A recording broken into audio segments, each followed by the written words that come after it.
جمهوری اسلامی و خمینی در واقع هدفشون صدور انقلاب بود. یعنی موقعی که خمینی از این صحبت میکنه اگه جنگ موهبت الهی است، نظرش صدور انقلابه. اگه یادتون باشه خمینی هیچ موقع از ملت ایران صحبت نمیکرد، همیشه از امت اسلام صحبت میکرد. یعنی در واقع صدور اسلام، ابتدا به کشورهای اسلامی و گرفتن حکومت‌های این کشورها در دست مسلمانان و تشکیل حکومت‌های الهی و بعداً بسط اون برای سراسر جهان که من نقل و قول کردم که این گفته خود خمینی بود که میخواد در واقع انقلاب تمام جهان صادر بکنه. خب طبیعتاً خمینی احتیاج به یک اهرمی داشت دیگه. برای که شما بخواین در واقع نظریات خودتون رو پیاده بکنین، یک اهرم نظامی میخواین. یعنی باید در واقع هم جامعه ایران رو میلیتاریسم رو در ایران به وجود بیارین، هم بتونین توسط این میلیتاریسمی که در جامعه ایران به وجود آوردین در واقع نظریات خودتون رو به کشورهای دیگه منتقل بکنین. دوستان یه مطلبی که خیلی مهمه و شاید در بحثا بهش دقت نمیشه اینه که میدونین که خمینی در سال 1963 موقعی که قیام کرد در واقع تبعید شد به ترکیه و در سال 1964 به نجف رفت. و جالب اینه که خمینی در تمام مدتی که در نجفه با دشمنی که حزب بعث عراق با رژیم شاه داشت و بعد از اینکه صدام حسین در سال 1970 قدرت رو در عراق به دست میگیره، دست خمینی برای تبلیغات عظیم برای رژیم شاه باز بود. و سال 1975 یعنی بعد از قرارداد الجزایر، حمایت صدام به خمینی بسیار بیشتر میشه و خمینی موفق میشه که در اونجا در واقع کادرهای مهم خودشو، کادرهای سیاسی خودشو و کادرهای نظامی رو در نجف به وجود بیاره، تشکیل بده. خمینی هفته یک روز در یکی از مساجد مهم نجف سخنرانی میکنه، سخنرانی سیاسی فقط، در واقع مسئله عبادت و مسائل مذهبی مطرح نمیشه و اون جزوات دولت اسلامی خودشو بیرون میده و دقیقاً در اونجا سعی میکنه که در واقع کادرهای سیاسی را در داخل ایرانی‌های عراقی که در عراق متولد شدن، جوانهای زیادی که پای منبرش میشستن، در واقع بتونه ایده‌هاشو پیش ببره و کادر سیاسی خودشو در اونجا تربیت بکنه و کادر نظامی آینده. و عده زیادی از این کادرهای سیاسی و نظامی در همون زمانی که خمینی در عراق بود، به ویژه از سال 1975 تا 1979 که انقلاب پیروز میشه، اینها رو میفرسته به جنبش PLO فلسطین به بیروت. میدونین که سپتامبر سیاه در سال 1970 باعث این شد که جنگ سختی بین نیروهای فلسطینی و پادشاه اردن ملک حسین اتفاق بیفته و تمام فلسطینیایی که در واقع در اون زمان پایگاهشون یا PLO که پایگاهشون در اردن بود، اینها به لبنان و بیروت رفتن و اکنون بیروت مرکز اونها بود. بیروت از این لحاظ اهمیت داشت، یکی اینکه در واقع جنگ داخلی بود، به راحتی میشد اونجا نیروهاشو خمینی بفرسته در نزد PLO و حکومتی وجود نداشت که کنترل بکنه. و بیروت از این لحاظ اهمیت داشت برای خمینی، برای که یک 60% از جمعیت لبنان شیعه بودن و در واقع ارتباط نزدیکی بین شیعیان لبنان و خمینی زمانی که در عراق بود به وجود آمده بود، در واقع ارتباط نزدیک، و خمینی این امکان رو داشت توده عظیمی از کادرهای خودش رو به بیروت و به لبنان بفرسته و اینها تعلیم نظامی ببینن. به طور مثال من کسانی که شخصا میشناختم، شخصی بود به نام عباس زمانی. اگه دوستانی که در اون زمان به ایران میرفتن اوایل انقلاب بیادشون داشته باشن، عباس زمانی که بعداً به نام ابو شریف معروف بود، از سال 1979 زمانی که خمینی سپاه پاسداران به وجود میاره تا سال 1980 رئیس سپاه پاسدارانه، فرمانده کل سپاه پاسدارانه. جالب اینه که این شخص رو من به خوبی میشناختم. این آمده بود به آلمان برای تحصیل و جوانی بود که اصلا هیچ اطلاعی از در واقع مسائل اجتماعی، شاید فقط از اسلام داشت، مسائل اجتماعی نداشت و در آلمان ادعا میکرد میخواد تحصیل بکنه و پولی هم نداشت. یعنی با کمک دانشجویانی که اونجا بودن، پولی که ما براش جمع میکردیم، میتونست تحصیل بکنه یا ادعا میکرد تحصیل میکنه و کاری که میکرد و این جالبه، شاید دوستان بخندن به این صحبت من، این کارش این بود که روزها ماست درست میکرد در خونش و این ماست رو می آورد در رستوران دانشجویی در شهر کل و به دانشجویان دیگه میفروخت و از طریق در واقع ماست فروشی این زندگی خودش میکرد. ولی جالب اینه که از سال 1975 تا سال 1978 که این ادعا میکرد در آلمان بود، 6 ماه 7 ماه در سال غیبش میزد و همه تعجب میکردن این 6-7 ماه کسی که دانشجو میخواد تحصیل بکنه در کجاست. ولی در واقع این بود که آلمان و تحصیل براش پوششی بود که از آلمان راحت میتونست به لبنان بره و در اونجا دوره نظامی ببینه و بعدها که این شد رهبر سپاه پاسداران، تازه من متوجه شدم که خمینی چه تشکیلات عظیمی رو در نجف به وجود آورده و در واقع کادرهای خودش رو در نجف ساخته و بعد از انقلاب کادرها رو به ایران آورده و این کادرهای نظامی رو هم با خودش به ایران آورده. خب میدونیم که بین این کادرها افراد زیادی بودن، مانند محمد منتظری که در لبنان دوره دیده بود، مصطفی چمران که معروف بود دوره دیده بود و افرادی که ایرانی عراقی بودن مانند علی لاریجانی، اینها در واقع در کنار خمینی بودن که امروز رئیس مجلس، اینها در لبنان دوره دیده بودن. نقدی که امروز رئیس بسیج در واقع در لبنان دوره دیده بود و صدها کاربار دیگه و در واقع افرادی که در کنار خمینی بودن و اینها با اون به ایران برگشتن، مانند آیت الله شاهرودی که بعداً رئیس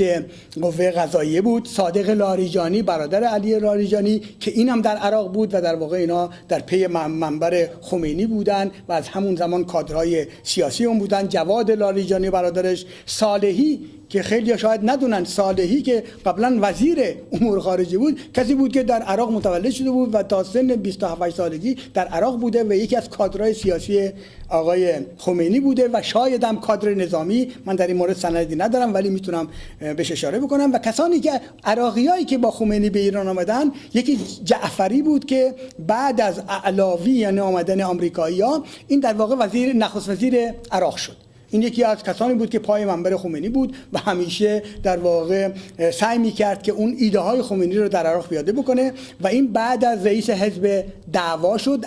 شد بعداً و با خمینی به ایران آمد. نفر دیگری که در پای منبر خمینی همیشه بود الملکی که امروز نخست وزیر عراق و الملکی با خمینی به ایران آمد ولی در ایران نموند و شاید به دستور خمینی و دیگران به سوریه رفت و در کنار بشار اسد قرار گرفته بود تا زمانی که دوباره به عراق برگشت و همونطوری گفتم صدها کادر دیگه. دوستان این داستانی که تعریف کردم برای که خود من در عراق مشاهده‌گر این مسائل بودم. من 7-8 بار به عراق سفر کردم و با سیاستمداران عراق مصاحبه کرده بودم و تا اینجا پیش رفتم که قرار ملاقات با صدام داشتم ولی به خاطر ملاقاتی که با ماندلا در آفریقای جنوبی پیدا کردم مجبور شدم عراق رو ترک کنم و متاسفانه مصاحبه منو به یک خبرنگار دیگر آلمانی دادن در اون زمان. من در سالهای 2000 بعد از اینکه قبل از اینکه در واقع صدام سقوط بکنه در سالهای 1990 91 و 92 بیش از 7-8 بار در عراق بودم و در سال 2004 و 2006 یعنی با آمدن نیروهای آمریکا به عراق و اشغال آمریکا در عراق به عراق رفتم و تمام کوشش من این بود که بتونم در مناطق شیعه نشین به خصوص در کربلا، نجف و بصره ببینم در اونجا چی میگذره. یعنی با آمدن نیروهای آمریکا به عراق و اشغال عراق در واقع تمام این مناطق شیعه نشین یعنی بیش از 60% از مردم عراق کاملا در اختیار نیروهای سپاه پاسداران و نیروهای قرار گرفته بودن که در ایران تعلیم نظامی دیده بودن. یعنی شما موقع حرکت می‌کردین در نجف و من سعی می‌کردم به طور شخصی که ناشناسه و کسی رو نشناسه حرکت بکنم برای که خطر برای شخص منم بود و در تمام مساجد نجف و کربلا و شهرهای دیگر جنوبی عراق توده عظیمی از کسانی که در کنار خمینی بودند، در سپاه پاسداران بودند و در لشکر البدر عراقی بودن. میدونید که در ایران خمینی در کنار سپاه پاسداران یا در داخل سپاه پاسداران، این مهمه، در داخل سپاه پاسداران لشکر البدر عراقی رو به وجود آورد. لشکر البدر عراقی در واقع فرمانده واقعیش آیت الله محمد باقر حکیم بود که در کنار خمینی قرار داشت در تهران، و حکیم رئیس شورای عالی نظامی انقلاب اسلامی در عراق بود و این لشکر البدر در واقع رهبریش واحد بود توسط سپاه پاسداران و ایرانیایی که از عراق آمده بودند، یعنی همون امثال آقای نقدی ها، لاریجانی ها و دیگران که در واقع در ایران اینها قدرت رو به دست گرفته بودند، قدرت نظامی را به دست گرفته بودند، همزمان در واقع تشکیلات نظامی را در داخل سپاه پاسداران به وجود آورده بودند و اینو اسمش گذاشته بودن لشکر البدر عراق. و این لشکر وظیفش این بود که دو وظیفه داشت، یکی اینکه در جنگ ایران و عراق شرکت بکنه، در واقع آزموده بشه در جنگ هایی که از سال 1980 تا 1988 در ایران بر علیه صدام شد. این لشکر نقش اساسی رو بازی میکرد و حتی در سال 1991 موقعی که آمریکایی‌ها حمله کردند در جنگ اول بر علیه صدام، این لشکر موفق شد تا بصره هم پیش بره و بصره رو در واقع تصرف بکنه. ولی بوش پدر در واقع اونجا جا زد و جنگ رو قطع کرد و این لشکر نه تنها شکست خورد بلکه نیروهاش دوباره پس آورد به ایران. بنابراین که اهرم اساسی این ایده خمینی و صدور انقلاب ایران در واقع تشکیلات منظم نظامی و تشکیلات منظم امنیتی در داخل ایران بود. این در اختیارات سپاه پاسداران بود قبل از اینکه سپاه قدس هنوز تشکیل بشه. من بعداً به سپاه قدس اشاره خواهم کرد. ولی چند اتفاق در این سال 1979 به کمک خمینی میاد. میدونین که در سال 1979 در مکه در کعبه بیش از 200 وهابی بسیار بسیار رادیکال که تحت تاثیر خمینی بودن و مسلح بودن یا به کعبه حمله میکنن در مکه و کعبه رو تصرف میکنن و در اونجا عده زیادی از زائران رو میکشن و شعار اونها آزادی یا حکومت اسلامی طبق نظرات خمینی است. یعنی این اولین باری است که کابوسی میشه برای خاندان سلطنتی در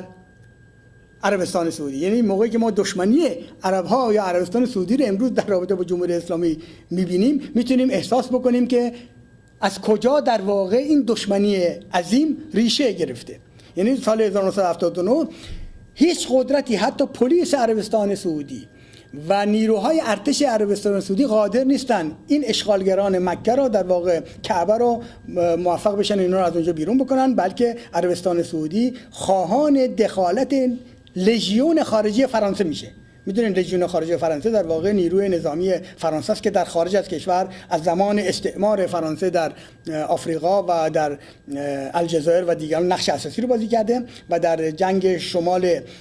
مالی هم نقش اساسی رو بازی کرد و از لژیون خارجی فرانسه میخوان که در واقع دخالت بکنن و کعبه رو آزاد بکنن و این یک کابوس عظیمی برای در واقع حکومت وهابی عربستان سعودی بر علیه ایران میشه. دومین اتفاقی که افتاد و جنگ ایران و عراق بود و این خودش به نفع خمینی بود برای صدور انقلابش و خمینی تمام کوششش این بود که موقعی که آتش بس را نمیپذیرفت و این جنگ رو طولانی میکرد به خاطر اینکه در واقع نیروهایی که در این جنگ شرکت دارن اینا آزموده بشن. میدونی که ابتدا سپاه پاسداران اصلا چنین نقش اساسی را نداشتن در جامعه ایران، یعنی در جنگ ایران و عراقه که در جنگ شرکت میکنن و آزموده میشن و به خاطر همین یک بار دیگه اشاره میکنم که در صحبت‌های آقای خمینی در تمام طول جنگ چندین بار صحبت میکنه که جنگ موهبت الهی است، یعنی در واقع آزموده شدن نیروهایی که باید بعداً انقلاب ایران رو به دنیا صادر بکنن. اتفاق چهارمی که به کمک خمینی میاد اشغال نیروهای شوروی افغانستان، واقعی که نیروهای شوروی به افغانستان میان و خمینی این امکان رو پیدا میکنه در ایران که ستون پنجم جمهوری اسلامی رو در افغانستان مستقر بکنه. خیلی بهش توجه نمیکنن. ستون پنجم نیروهای ایران در افغانستان شیعیان افغانستان بودن، هزاره ها که در حدود 10 تا 15% از مردم این کشور رو تشکیل میدن و خمینی موفق میشه 9 گروه شیعی که در ایران بود اینا رو با هم وحدت درشون به وجود بیاره و به نام حزب وحدت اسلامی به رهبری نیروهای شیعه افغانستان اینا رو با هم وحدت بده و 2 هدف هم در اینجا داره خمینی. یکی این که در